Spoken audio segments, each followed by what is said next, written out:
It was Christmas Eve, and the Hampton estate stood like a fortress of light against the freezing December darkness.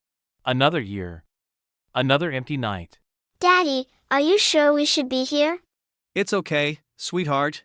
We just need to return what we found. Who's there? Robert Hampton opened the door expecting no one. What he found would shatter 40 years of loneliness in a single moment. The rain fell in sheets against the windows of the Hampton estate, each drop racing down the glass like tears the old man inside had forgotten how to cry. Robert Hampton sat in his leather chair, the same one he'd occupied every Christmas Eve for the past 40 years, watching the lights on his 12-foot Norwegian spruce blink in their programmed sequence. The tree cost $15,000. The ornaments were imported from Germany. The presents underneath, wrapped by his personal assistant, would remain unopened because there was no one to open them. Merry Christmas to me. He raised his crystal glass of 25-year-old scotch in a mock toast to the empty room. The house staff had been dismissed hours ago. He preferred it this way now. Silence was better than pity. Robert stood slowly, his joints protesting the movement, and walked to the window. Outside, the circular driveway was empty except for his collection of vintage cars, each one immaculately maintained and rarely driven. Beyond the iron gates, the city twinkled with life, families gathering, children laughing, all of it impossibly distant from his world. She would have been 43 today. He touched the cold glass, his reflection staring back at him. 75 years old, $5 billion in the bank, and not a single person to call on Christmas. The irony wasn't lost on him. He'd spent his entire life building an empire, acquiring companies, accumulating wealth, believing success would bring happiness. Instead, it had brought this. An enormous empty house filled with expensive things and ghosts. The doorbell rang. Robert froze. No one rang his doorbell. Not anymore. Not for years. His hand trembled slightly as he set down his glass. Probably someone lost. But something made him walk to the door anyway. Something he couldn't explain. When he opened it, the cold December air rushed in, carrying with it the smell of rain and something else. Something he hadn't felt in decades. Hope.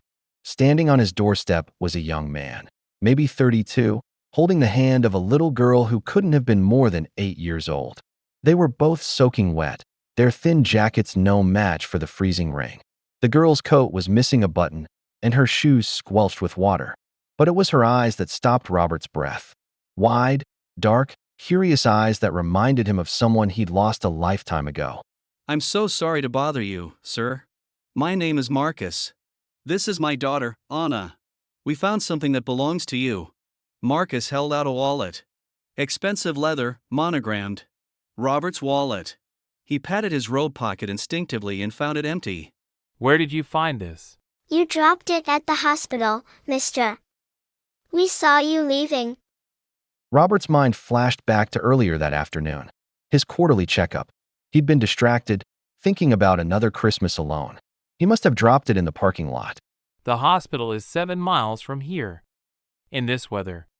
You came all this way to return a wallet? We tried calling the numbers inside, but no one answered. The address was on your driver's license. We thought you might need it. Robert stared at them. These two shivering strangers who'd traveled through a freezing rainstorm to return something that most people would have kept. The wallet contained $3,000 in cash and platinum credit cards with no limit. They could have disappeared. Instead, they'd come to his door. You're soaking wet. Both of you. Come inside. Oh, we couldn't. We just wanted to return your wallet. We should get going. Daddy, I'm really cold. The little girl's voice was barely a whisper, and Robert saw her shivering, her lips slightly blue. Something inside him, something he'd buried under years of isolation and bitterness, cracked open. I insist. Come inside. Warm up. It's Christmas Eve. No one should be out in this weather. Marcus looked uncertain, but his daughter's shivering made the decision for him. They stepped into the marble entrance hall, water dripping from their clothes onto the expensive Italian tile. Robert closed the door behind them, shutting out the rain and the cold. The house suddenly felt different, less like a mausoleum and more like a home. Wait here. I'll get you towels. Robert walked down the hall to the linen closet, his mind racing. He hadn't had guests in this house for 5 years. Not since he'd stopped hosting his annual charity gala, the one his late wife had loved organizing. He returned with thick white towels and handed them to Marcus and Anna. The little girl wrapped herself in hers like a cocoon, and Robert found himself almost smiling. "Your house is really big, mister. Like a castle." It is big. Too big sometimes. Anna, don't be nosy. Sir, thank you for the towels. We'll just dry off and be on our way. Nonsense. You'll catch pneumonia. Let me make you some hot chocolate. Or coffee. Something warm. Before Marcus could protest, Robert was already walking toward the kitchen, surprising himself with his own insistence. When was the last time he'd made anything in that kitchen? His chef prepared all his meals. But tonight, something felt different. Tonight, he wanted to do something himself. The kitchen was larger than most people's entire apartments, all stainless steel and marble countertops. Robert rummaged through cabinets, finding expensive cocoa powder that his chef used for desserts. He heated milk on the stove, his hands working automatically through motions he hadn't performed in years. Behind him, he heard small footsteps. Can I help? Anna stood in the doorway, her towel still wrapped around her shoulders, her hair drying into small curls. Robert felt something twist in his chest. Do you like marshmallows? Yes. Daddy says they're little clouds.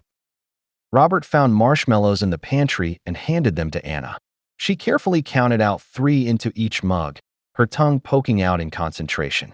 It was such a simple gesture, but Robert found himself watching her with an intensity that surprised him.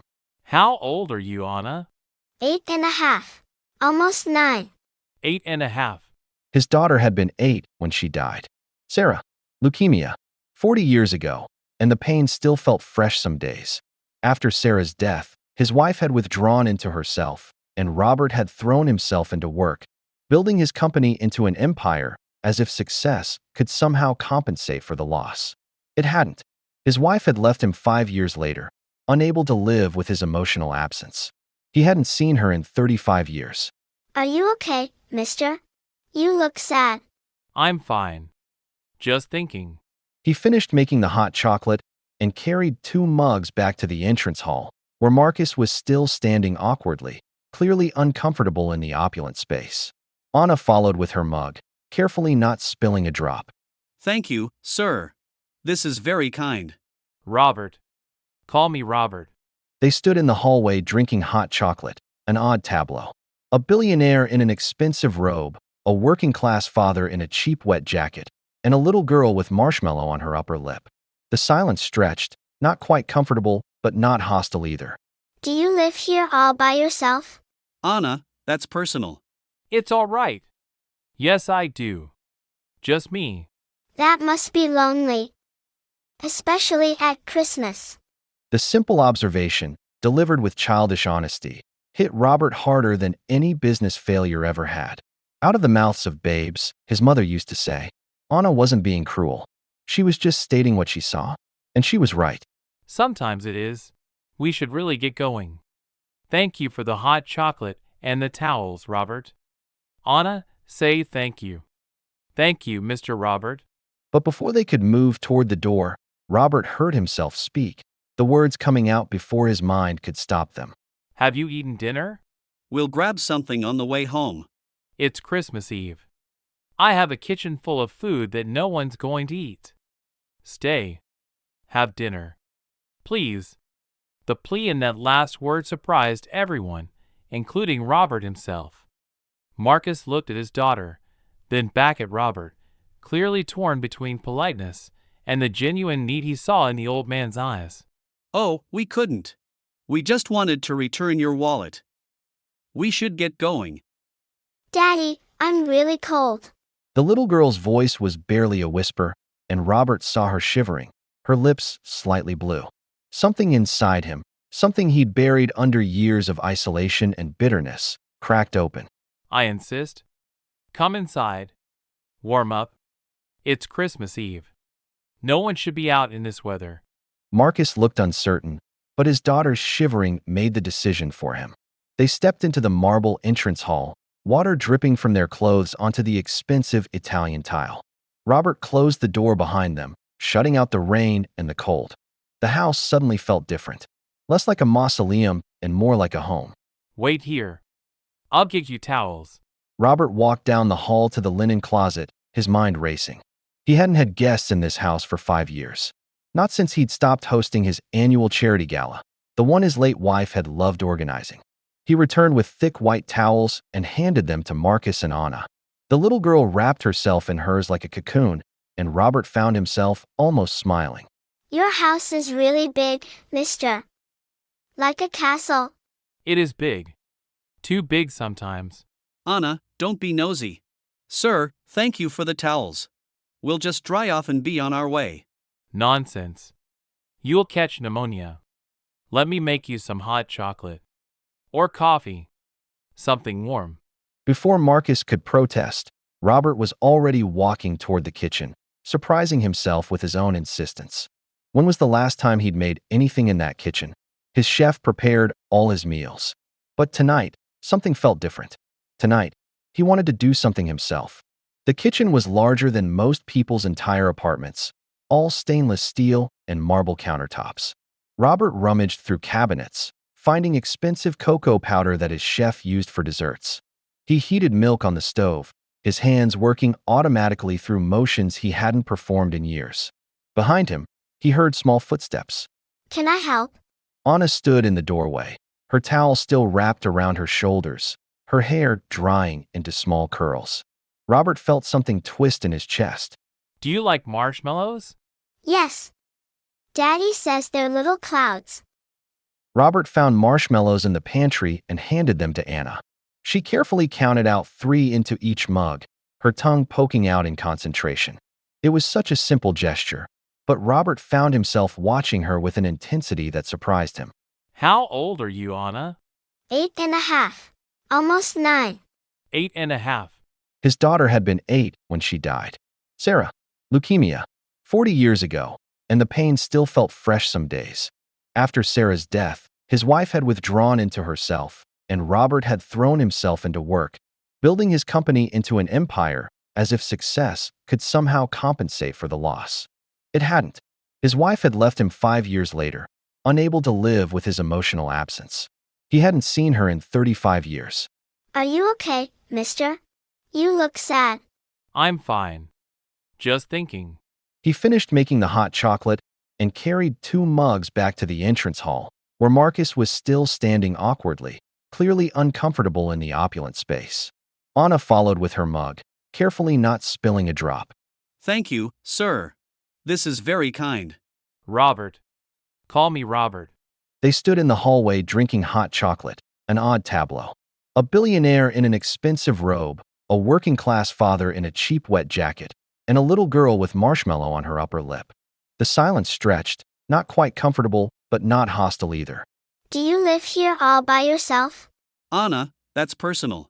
It's all right. Yes, I do. Just me. That must be lonely. Especially at Christmas. The simple observation, delivered with childish honesty, hit Robert harder than any business failure ever had. Out of the mouths of babes, his mother used to say, Anna wasn't being cruel. She was just stating what she saw. And she was right. Sometimes it is. We should really get going. Thank you for the hot chocolate and the towels, Robert. Anna, say thank you. Thank you, Mr. Robert. But before they could move toward the door, Robert heard himself speak, the words coming out before his mind could stop them. Have you eaten dinner? We'll grab something on the way home. It's Christmas Eve. I have a kitchen full of food that no one's going to eat. Stay. Have dinner. Please. The plea in that last word surprised everyone, including Robert himself. Marcus looked at his daughter, then back at Robert, clearly torn between politeness and the genuine need he saw in the old man's eyes. If it's really no trouble. Anna hasn't eaten since lunch. Really, Daddy? We can stay? No trouble at all. Follow me. Robert led them through the house, past rooms filled with expensive art and furniture that had never been used, toward the dining room. He caught Marcus looking around with barely concealed amazement, taking in the wealth displayed so casually. The dining room made Marcus stop in his tracks. The table could seat 20 people easily, and it was set for one. A single place setting at the head of the table, one crystal glass, one plate of fine china, one silver fork and knife. The loneliness of it was overwhelming. Robert, we don't want to intrude. You're not intruding. You're saving me from eating alone. Again. Robert walked to the intercom system and pressed a button. Within minutes, his chef appeared, looking surprised to see guests. Robert instructed him to prepare dinner for 3, something warm and comforting. Not the fancy cuisine he usually ate, but real food. The kind families shared. While they waited, Robert found himself doing something he hadn't done in years. Talking. Really talking. What do you do, Marcus? I'm a nurse. At County General. Night shift mostly. A nurse. That's important work. It doesn't pay much, but it matters. Anna's mom died when she was 2. Cancer. It's just been the 2 of us since then. Robert felt the weight of that revelation. Another single father, another loss. But unlike Robert, Marcus hadn't run from his grief into work. He'd held on to what mattered. I'm sorry about your wife. Thank you. It was hard, but Anna kept me going. She's my reason for everything. The way Marcus looked at his daughter, with such uncomplicated love, made Robert's chest ache. He'd once looked at Sarah that way. Before the sickness, before the fear had made him withdraw, unable to watch her suffer, unable to help. By the time she died, he'd already built walls so high that not even his wife could reach him anymore. Daddy says Mommy is a star now. I talk to her sometimes at night. That's beautiful, Anna. I'm sure she listens. Do you have kids, Mr. Robert? The question hung in the air. Marcus looked uncomfortable, clearly wanting to change the subject, but Robert surprised himself by answering. I had a daughter once. Her name was Sarah. She was 8 years old, like you. What happened to her? She got sick. A long time ago. 40 years ago, actually. She died. Anna's face crumpled with empathy, that pure childhood sadness that hasn't yet learned to hide itself. She slipped off her chair and walked around the table to Robert, climbing onto his lap without asking permission. Her small arms wrapped around his neck. I'm sorry your little girl died. That's really sad. Robert froze, his body rigid with shock. No one had hugged him in years. He'd forgotten what it felt like, this simple human warmth. Slowly, carefully, his arms came up and wrapped around Anna's small frame. Something inside him broke. Not shattered, but cracked open, like ice melting after a long winter. Thank you, Anna. He set her down gently as the chef brought in dinner. Roasted chicken, mashed potatoes, green beans. Simple, perfect comfort food. They moved to one end of the table, pulling chairs close together instead of spreading out across the vast expanse. It felt right, intimate, like a family. As they ate, Anna chattered about school, her friends, her drawing class. Marcus interjected with gentle corrections and proud comments. Robert found himself smiling, actually smiling, for the first time in months. Maybe years. Mr. Robert, do you have any kids' books? I love reading. I might have some. In Sarah's old room. I haven't been in there in a long time. You don't have to. I want to. After dinner, Robert led them upstairs to a hallway he hadn't walked down in decades. At the end was a door, painted pale yellow, with a wooden sign that read Sarah's room in faded letters. His hand trembled as he turned the knob. The room was exactly as he'd left it 40 years ago. A time capsule of pink ruffles and stuffed animals, a bookshelf full of children's books, a desk with crayons scattered across it. Dust covered everything, but the room still held the ghost of his daughter's presence. She loved to read. Every night before bed, we'd read together. She had lots of books. Anna walked to the bookshelf with reverence, her fingers trailing over the spines. She pulled out a worn copy of The Velveteen Rabbit and held it carefully, as if it were made of glass. Can you read this to me? You want me to read to you? Daddy reads to me every night, but he's really tired tonight. And this was your daughter's book. Maybe it would make her happy if someone read it again. Robert took the book with shaking hands. The cover was worn smooth from countless readings. He'd bought this book for Sarah on her 6th birthday. They'd read it together dozens of times. He sat in the rocking chair by the window, the same one he'd used 40 years ago, and Anna climbed into his lap as naturally as if she'd done it 100 times before. Marcus stood in the doorway, watching with an expression Robert couldn't quite read. Understanding, maybe, or compassion. There was once a velveteen rabbit, and in the beginning, he was really splendid. Robert's voice was rough at first, rusty from disuse, but as he read, it grew stronger. The words came back to him like muscle memory. Anna leaned against his chest, her breathing slow and steady, occasionally asking questions about the pictures. Outside, the rain had stopped, and through the window, Robert could see stars breaking through the clouds. Real isn't how you are made. It's a thing that happens to you. When a child loves you for a long, long time, not just to play with, but really loves you, then you become real. His voice caught on those words. When was the last time he'd felt real? When was the last time someone had loved him, truly loved him, not for his money or his power, but for himself? He couldn't remember. By the time he finished the story, Anna was drowsy, her head heavy against his shoulder. Marcus stepped forward to take her. We should really go now. Thank you, Robert, for everything. This has been the best Christmas Eve we've had in a long time. Where are you parked? We took the bus. There's a stop about a mile from here. A mile? In this cold? With a tired child? No.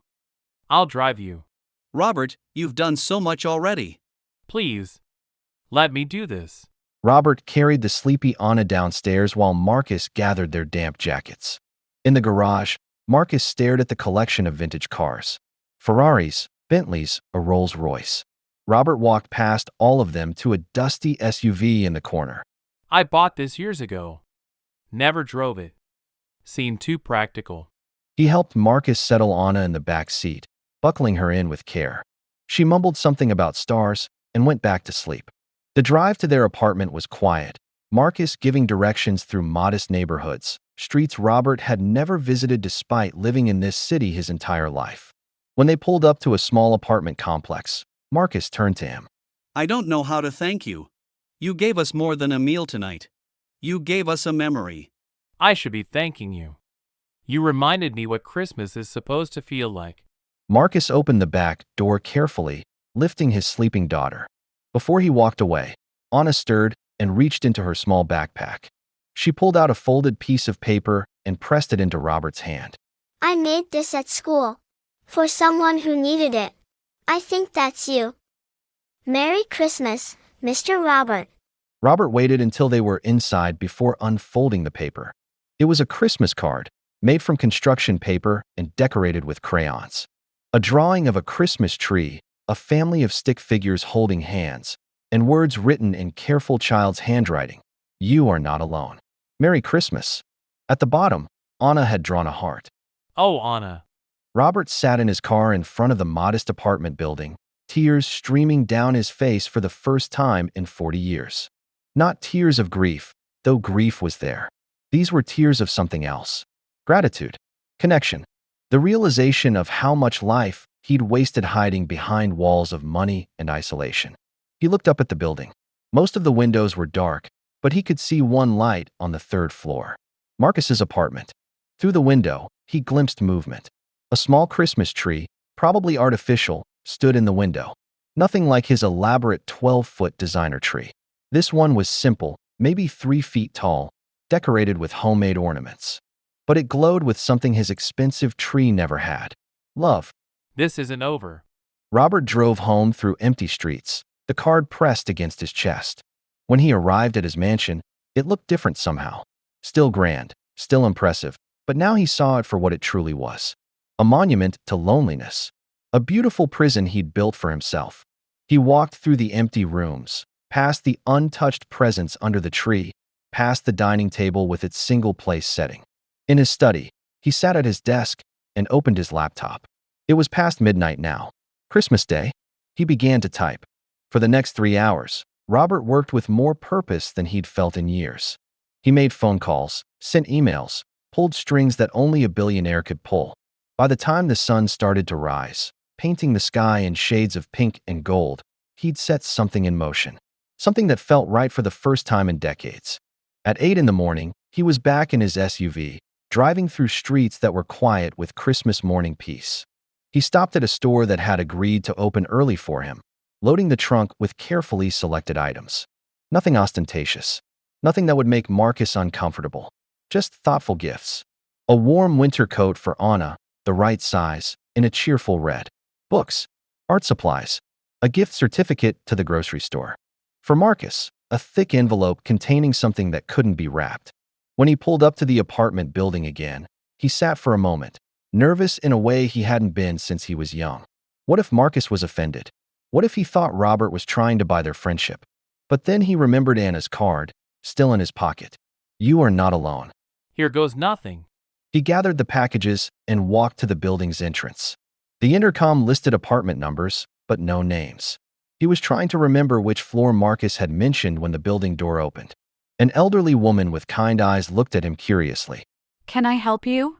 I'm looking for Marcus and Anna. Third floor? Apartment 3C. You must be a friend. Marcus doesn't get many visitors. He works so hard, that young man. Go on up. Robert climbed the stairs, his arms full of packages, feeling more alive than he had in years. When he reached 3C, he could hear voices inside. Laughter. He knocked softly. The door opened, and Marcus stood there, surprise flooding his face. Robert? What are you doing here? I know it's early. I know this might seem strange. But I couldn't stop thinking about you and Anna. About last night. I brought some things. Anna appeared behind her father, still in pajamas, her hair wild from sleep. When she saw Robert, her face lit up like the sun. Mr. Robert, you came back. Daddy, Mr. Robert came back. Robert, you didn't have to do this. I wanted to. Please, let me give these to Anna. It's Christmas. Marcus stepped aside, and Robert entered the small apartment. It was maybe a tenth the size of any room in his mansion, but it felt warmer than his entire house ever had. The little Christmas tree he'd seen from outside stood in the corner, surrounded by a few wrapped presents. Family photos covered the walls. A woman with Anna's eyes smiled from many of them. Anna's mother. Are those for me? Some are for you. Some are for your dad. Anna tore into the packages with childlike enthusiasm, gasping at the code, squealing over the art supplies. But it was the books that made her go quiet, holding them reverently. A complete set of classic children's literature. The same set Robert had bought for Sarah decades ago. These are so beautiful. Thank you, Mr. Robert. You're welcome, sweetheart. Marcus opened his envelope last, his hands shaking as he read the contents. Inside was a check that would cover a year's worth of rent and expenses, along with something else. A letter of recommendation to the hospital's nursing scholarship program, signed by Robert, who sat on the hospital's board of directors. Marcus could go back to school, become a registered nurse, maybe even a nurse practitioner. All expenses paid. Robert, I can't accept this. This is too much. You can, and you will. You saved my life last night. You don't know it, but you did. Let me help you build a better life for Anna. Why? Why would you do this for strangers? Because you're not strangers. Not anymore.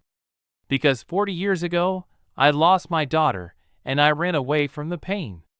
I buried myself in work and money, and I forgot what matters. Last night, Anna reminded me. You both reminded me. Robert's voice broke, and he had to pause, gathering himself. Marcus and Anna watched him with matching expressions of concern. I've been dead for 40 years. Breathing, but not living. You brought me back to life. This isn't charity. This is me thanking you for giving me something I'd forgotten existed. What's that? Hope. The word hung in the air between them, heavy with meaning. Marcus's eyes filled with tears, and he pulled Robert into a hug. The embrace was tight, real, full of understanding that needed no words. When they pulled apart, Anna was watching them with a wisdom beyond her years. Does this mean you'll be our friend, Mr. Robert? I would be honored to be your friend, Anna. Can we visit your big house again? And read more of Sarah's books? Robert felt his heart crack open even wider. The thought of someone in Sarah's room, bringing life back to that space, didn't hurt the way he'd expected. Instead, It felt like healing. You can visit anytime you want.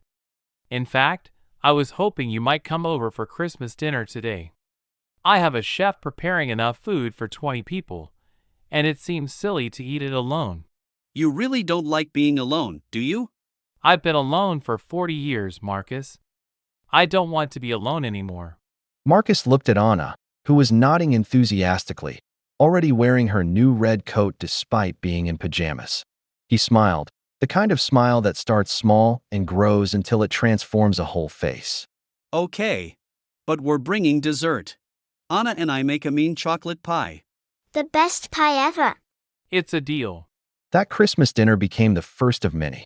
Marcus and Anna arrived at 3 in the afternoon, Anna still wearing her new red coat, carrying a chocolate pie that wobbled dangerously in her small hands. Robert's chef had prepared a feast, but it was the pie, slightly lopsided and imperfect, that everyone remembered. They ate in the dining room, but this time the table didn't feel empty. 3 place settings at one end, close together, plates passing back and forth, laughter echoing off walls that hadn't heard such sounds in decades. Mr. Robert, why don't you have any pictures on your walls? I took them all down after Sarah died. It hurt too much to look at them. That's really sad.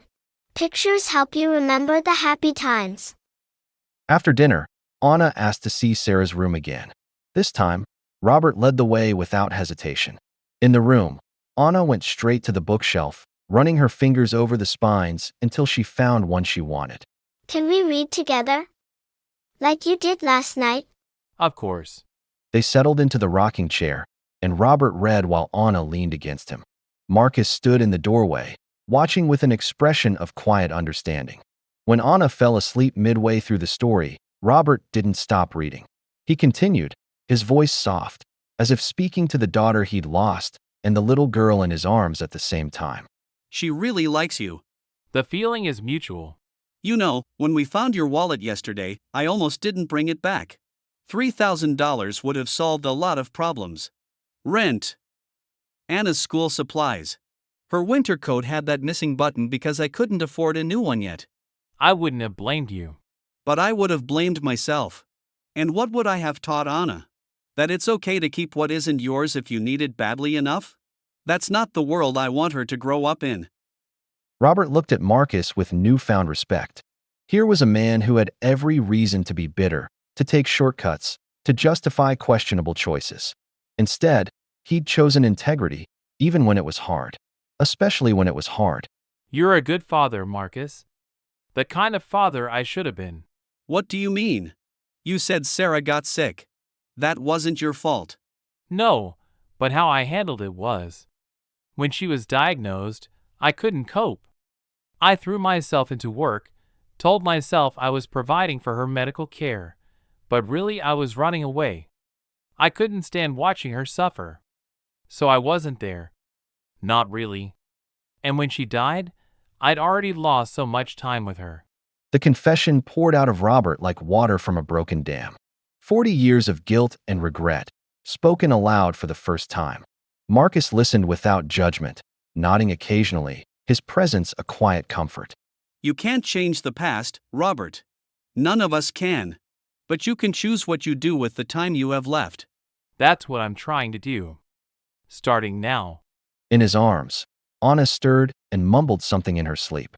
Robert adjusted his hold on her, marveling at how natural it felt. How right. As winter turned to spring, Robert's life transformed in ways he never expected. Marcus enrolled in the nursing scholarship program, attending classes during the day while continuing to work reduced hours at night. On his school days, Anna would go to Robert's house after school. What started as a practical arrangement became the highlight of Robert's day. He'd pick her up from school in his SUV, the one he'd almost never driven before, now accumulating miles and happy memories. They'd do homework together at his dining room table, Anna's papers and books spreading across the polished surface. She'd tell him about her day, about her friends, about the boy in her class who pulled her hair, about the art project she was working on. Robert listened to every word as if it were the most important thing in the world. Mr. Robert, guess what? I got an A on my book report. That's wonderful, Anna. Which book did you write about? The Velveteen Rabbit. I wrote about how love makes things real. My teacher said it was very thoughtful. Robert felt his chest swell with pride, the same pride he'd felt decades ago when Sarah brought home good grades. But this time, he was present for it. He wasn't hiding in an office or distracted by business calls. He was here, fully here, celebrating this little girl's achievement. On weekends, they'd explore the city together. Robert rediscovered his hometown through Anna's eyes. The zoo, where she squealed at the penguins. The Children's Museum, where she spent an hour in the art room. The park, where Robert pushed her on swings and forgot, for hours at a time, that he was a 75-year-old billionaire. He was just a man spending time with someone he loved. Marcus watched this transformation with gratitude and something else. A kind of peaceful acceptance that this was exactly how things were meant to unfold. One evening, after picking Anna up from Robert's house, he lingered at the door. You know you don't have to do all this. The after-school care, the weekend trips. I can find a babysitter. I'm not doing it because I have to, Marcus. I'm doing it because I want to.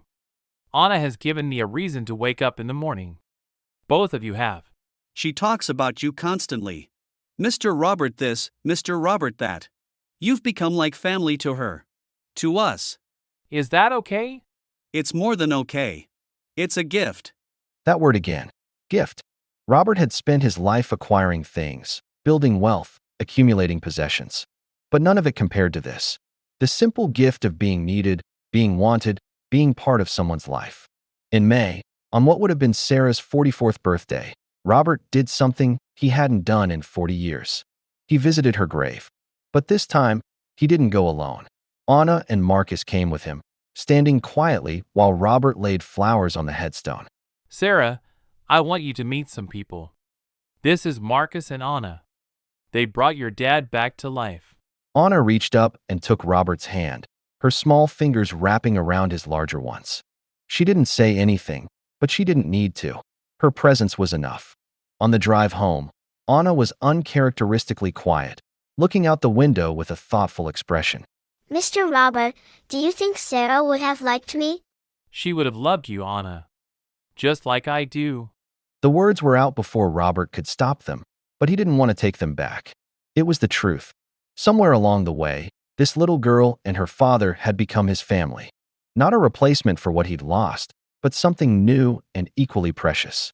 Anna turned to look at him, her eyes bright. I love you too, Mr. Robert. You're like my grandpa. Robert had to pull the car over because tears were blurring his vision. Marcus put a hand on his shoulder from the passenger seat, understanding in the gesture. In the back seat, Anna hummed contentedly, swinging her legs and playing with the small stuffed rabbit Robert had given her. It was from Sarah's room, one she'd loved. When Robert offered it to Anna weeks ago, he'd worried it would feel like betrayal. Instead, it felt like continuity, like Sarah's love was still flowing into the world, just through different channels now. Okay, let's go home.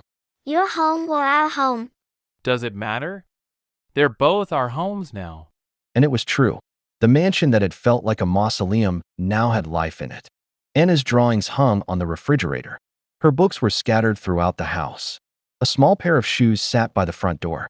Marcus kept spare clothes in the guest room for the nights when school and work exhausted him, and it was easier to stay over. By summer, the arrangement had become permanent in all but paperwork. Marcus graduated from his program with honors, accepting a position as a registered nurse at the same hospital where he'd worked before, but now with better pay and benefits. Robert attended the graduation ceremony, sitting in the audience with Anna, both of them cheering embarrassingly loud when Marcus's name was called. After the ceremony, as they celebrated at a restaurant, Marcus grew serious. Robert, there's something I need to talk to you about. I've been offered a position at a hospital across the country. Better pay, more opportunities for advancement. Robert felt his heart drop into his stomach. The thought of Anna and Marcus leaving, of going back to his empty house, was unbearable. But he forced himself to smile, to be supportive. That's wonderful, Marcus. You should take it. You've worked so hard. I turned it down. What? Why? Because this is our home now. Not just the city, but you. Anna has lost enough in her life. So have you. I'm not taking her away from her grandfather. The word grandfather hit Robert like a physical force. It was the first time Marcus had used that term, making official what had been growing between them for months. We're staying. I told Daddy we couldn't leave you, Mr. Robert. You'd be lonely again. You stayed for me? We stayed for us. All of us. Your family, Robert. That's not something you walk away from for a bigger paycheck. Robert excused himself to the restroom, where he stood in front of the mirror and cried. Happy tears this time. Grateful tears. He'd spent 40 years believing he'd lost his chance at family, at love, at connection. And then a wallet had brought two strangers to his door on Christmas Eve. In August, Robert did something that surprised even himself. He started making changes to his business, delegating more, working from home more often, actually using the vacation time he'd accumulated over decades. His board of directors was shocked. His executives whispered about whether he was ill or having a breakdown.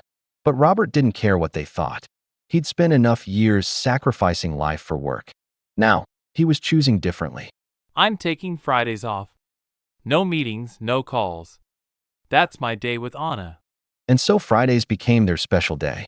Sometimes they'd stay home and bake cookies, Anna standing on a stool to reach the counter, flour ending up everywhere except in the bowl.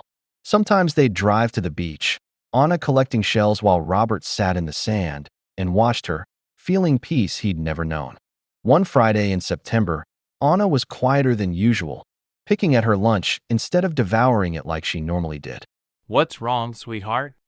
You barely touched your sandwich. Mr. Robert, can I ask you something? Anything.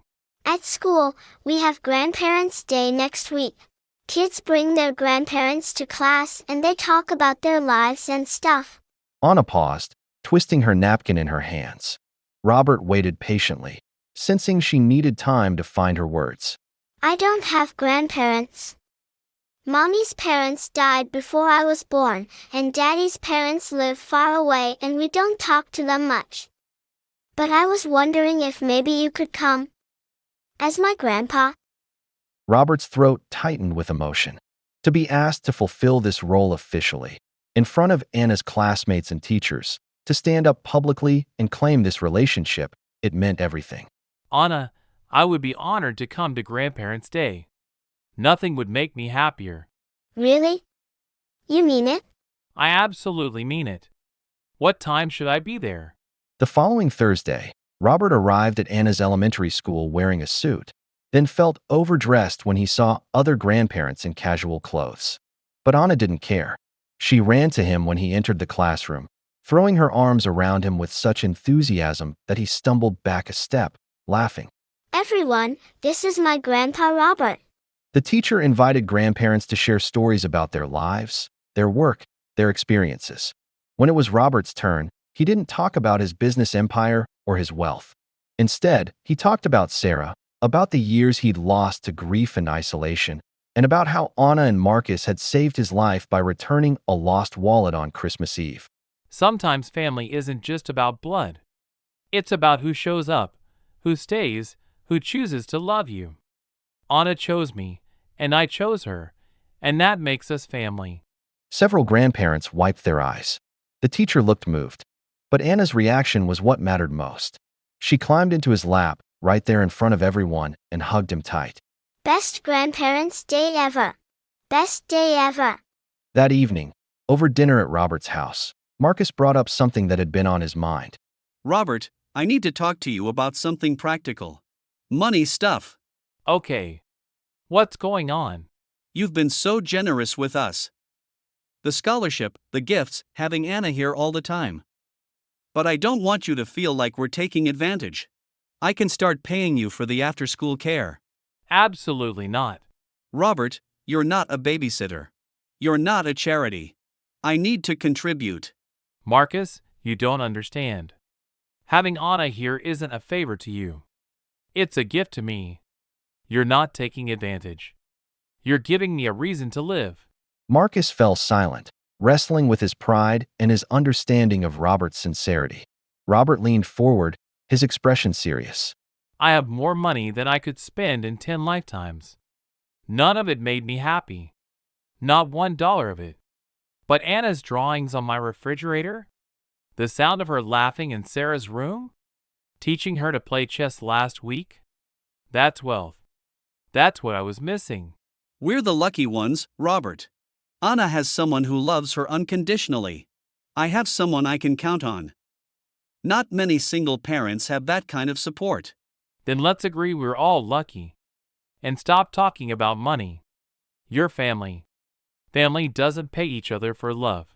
Marcus nodded, accepting this truth even though it went against his independent nature. They finished dinner, and afterward, Robert helped Anna with her homework while Marcus studied for his nursing certification exams. This became their rhythm. Weekday afternoons at Robert's house, weekends split between both homes, holidays planned together. When Anna's 9th birthday arrived in November, Robert threw her a party at his house, inviting her entire class. The mansion that had once been silent filled with the sounds of children playing, laughing, running through rooms that had been empty for decades. Marcus tried to help with the planning, but Robert waved him off. Let me do this. Please. I miss so many birthdays. Let me have this one. The party was magical. A bounce house in the backyard, a magician, a table piled high with pizza and cake. But the moment that made Robert's heart nearly burst was when Anna stood in front of everyone to blow out her candles. I have to make a wish. But first, I want to say something. This is the best birthday ever because I have the best grandpa in the whole world. She pointed at Robert, and all the children turned to look at him. Some of them knew who he was, the billionaire whose name was on hospital wings and university buildings. But in that moment, he wasn't Robert Hampton, CEO and philanthropist. He was just Grandpa Robert, the man who loved Anna enough to fill his house with 9-year-olds and chaos. Anna closed her eyes, made her wish, and blew out the candles in one breath. Later, when the last parent had picked up their child and the house was quiet again, Anna found Robert in the kitchen surveying the mess. Grandpa Robert, what did you think of my party? It was perfect. Absolutely perfect. What did you wish for? I can't tell you or it won't come true. But I think it already did. As December approached again, Robert found himself thinking about the year that had passed. 12 months since that Christmas Eve when Marcus and Anna had knocked on his door. 12 months since his life had changed completely. He wanted to mark the anniversary somehow, to acknowledge the miracle that had happened. One evening, with Anna at a sleepover and Marcus working a night shift, Robert sat in his study and made a decision. He called his lawyer. I need to update my will. And I need to set up some legal documents. The lawyer arrived the next day with papers. Robert read through them carefully, signed where indicated, and felt a profound sense of peace. He wasn't doing this out of obligation or guilt. He was doing it because it was right. Because Marcus and Anna were his family, and family took care of each other. The following week, on December 24th, exactly 1 year after that fateful Christmas Eve, Robert invited Marcus and Anna to dinner. But this time, he had something special planned. When they arrived, the dining room was set beautifully, candles glowing, Christmas music playing softly. But it was the 3 wrapped boxes on the table that caught Anna's attention. What are those, Grandpa Robert? Those are for later. First, let's eat. They shared a meal of the same comfort food they'd eaten that first night. Roasted chicken, mashed potatoes, green beans. And for dessert, Anna and Marcus's famous chocolate pie, no longer lopsided but still perfectly imperfect. After dinner, Robert handed them each a box. Anna opened hers first, pulling out a delicate silver necklace with a heart-shaped locket. Inside were 2 tiny photos, one of her mother, one of Robert. It's so pretty. So you can keep both of us close to your heart always. Anna immediately put it on, running to the mirror in the hallway to admire it. Marcus opened his box next, finding a set of keys and a document. He read the document twice, his hands beginning to shake. Robert, this is the deed to a house. It's 3 blocks from here. For bedrooms, a yard for Anna to play in. I bought it last month. It's yours if you want it. No mortgage, no strings. Just a home for my family. I can't accept this. It's too much. You can, and you will. Marcus, you and Anna have been splitting time between your small apartment and here. Anna needs a proper home. You need space. But I need you close. 3 blocks is close. Marcus's eyes filled with tears. He stood and pulled Robert into a fierce embrace, unable to find words for the gratitude he felt.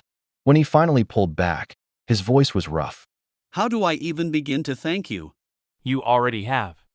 Every day, just by being in my life. Anna returned from the mirror, noticing the 3rd box still on the table. Whose box is that? That one's for all of us. Robert opened the box himself, pulling out a stack of papers, legal documents that his lawyer had prepared. Marcus, these are adoption papers. Not for Anna, exactly, but something similar. Guardianship papers that would make me Anna's legal grandfather. And papers that would make you and Anna my legal heirs, my family in the eyes of the law. Robert's hands trembled as he held the papers. I know we don't need papers to be family. We've been family since that first Christmas Eve. But I want it official. I want the world to know that you're mine and I'm yours. If something happens to me, I want to make sure you're both taken care of. And if something happens to you, Marcus, I want the legal right to take care of Anna. Robert. You don't have to sign them if you don't want to. I'll understand. But I'm asking, officially, if you'll let me be part of your family. Not just in our hearts, but on paper too. Marcus looked at Anna, who was nodding enthusiastically even though she didn't fully understand the legal implications. All she knew was that her grandpa Robert wanted to make their family official. Marcus turned back to Robert. Where do I sign? They signed the papers right there at the dining room table, Anna adding her signature in careful 9-year-old handwriting where the lawyer had marked with an X. When it was done, Robert pulled them both into a hug, this makeshift family that had found each other in the most unexpected way. Now it's official. We're really, really family. We really, really are. That night, after Marcus and Anna went home to pack for their move to the new house, Robert sat alone in his living room, staring at the Christmas tree. But this time, the silence didn't feel lonely. It felt peaceful. He thought about the year that had passed, about the man he'd been and the man he'd become. A year ago, he'd been a bitter, isolated billionaire waiting to die in his empty mansion. That night, after Marcus and Anna went home to pack for their move to the new house, Robert sat alone in his living room, staring at the Christmas tree. But this time, the silence didn't feel lonely. It felt peaceful. He thought about the year that had passed, about the man he'd been and the man he'd become. A year ago, he'd been a bitter, isolated billionaire waiting to die in his empty mansion. Now, he was Grandpa Robert, with a family who loved him not for his money but for himself. He thought about Sarah, about the daughter he'd lost, and the years he'd wasted in grief. I hope I made you proud, baby girl.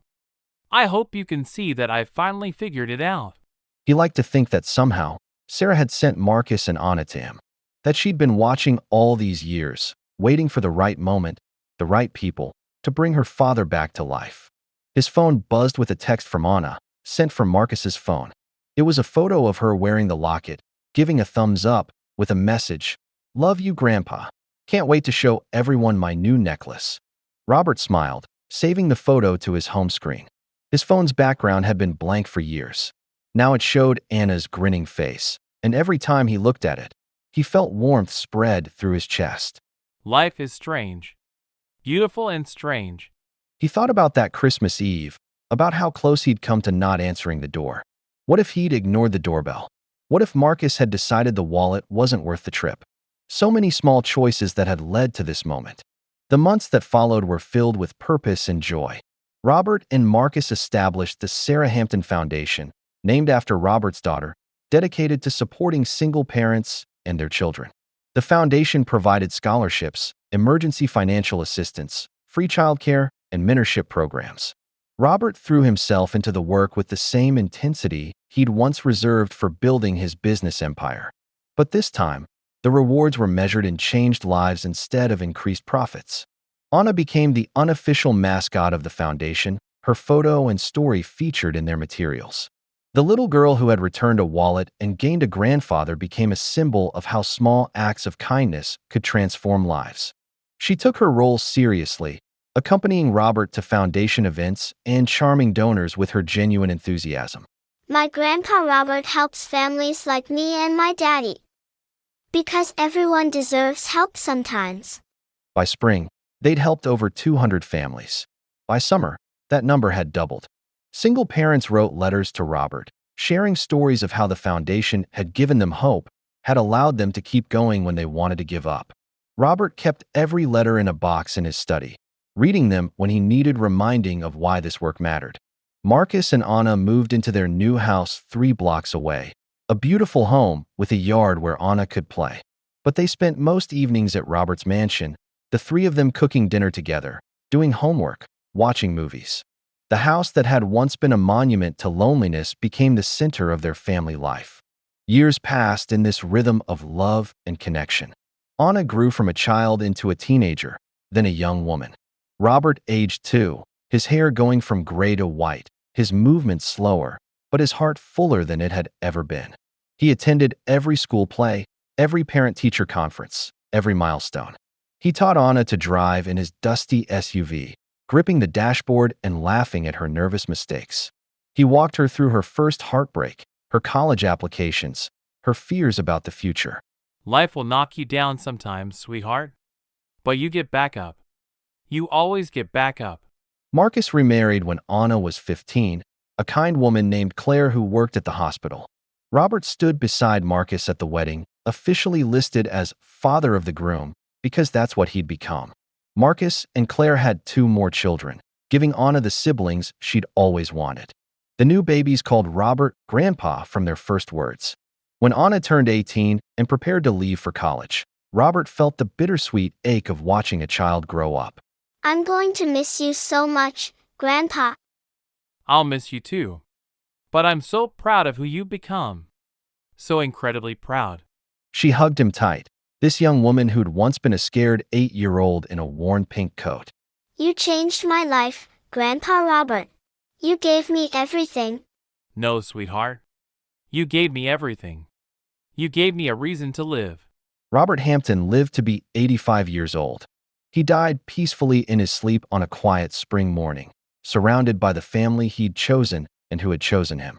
Marcus found him, still holding a photo of Anna's college graduation. At his funeral, hundreds of people gathered to pay their respects.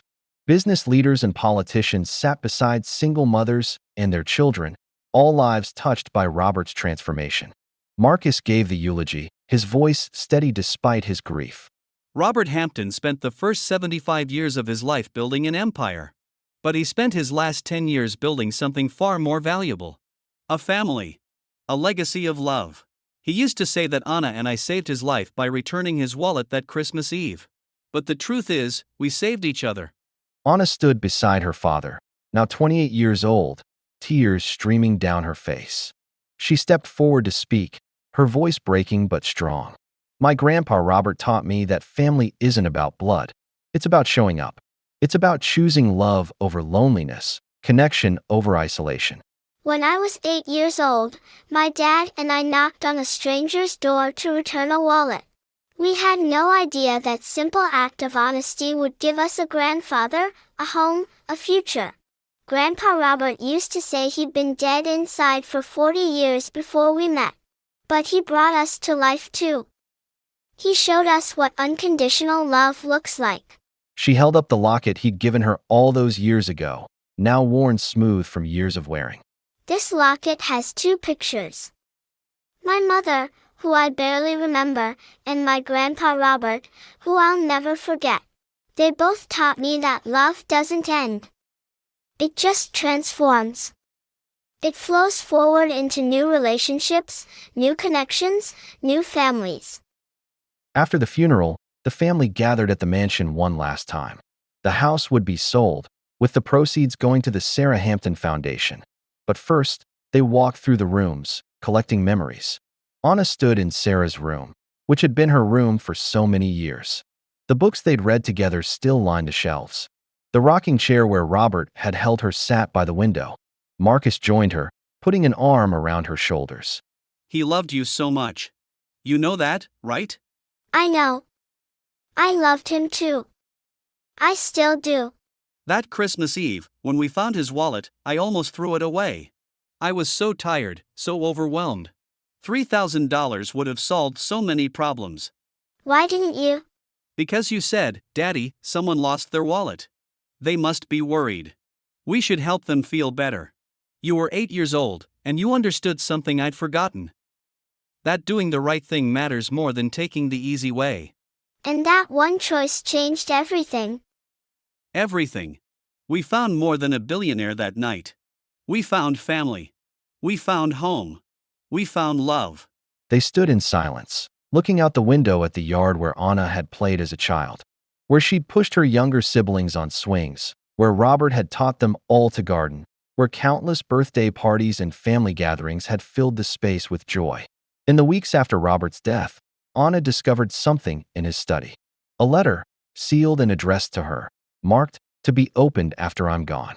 She sat in his leather chair, the same one he'd occupied for years, and opened it with trembling hands. The letter was written in Robert's careful handwriting, slightly shaky, but still legible. My dearest Anna, if you're reading this, I'm gone. But I want you to know that the years I spent with you and Marcus were the happiest of my life. For 40 years, I was lost. I was breathing, but I wasn't living.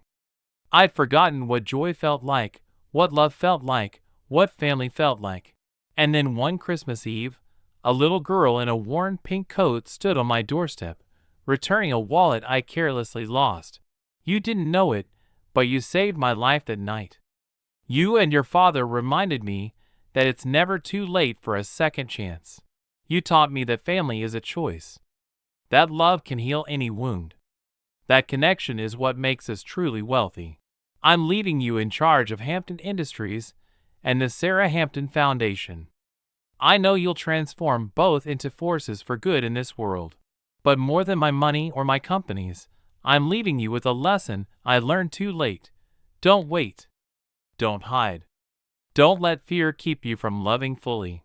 Show up for the people who matter. Choose connection over isolation. Open your door when opportunity knocks, because sometimes the person standing on your doorstep in the rain is exactly who you've been waiting for your whole life.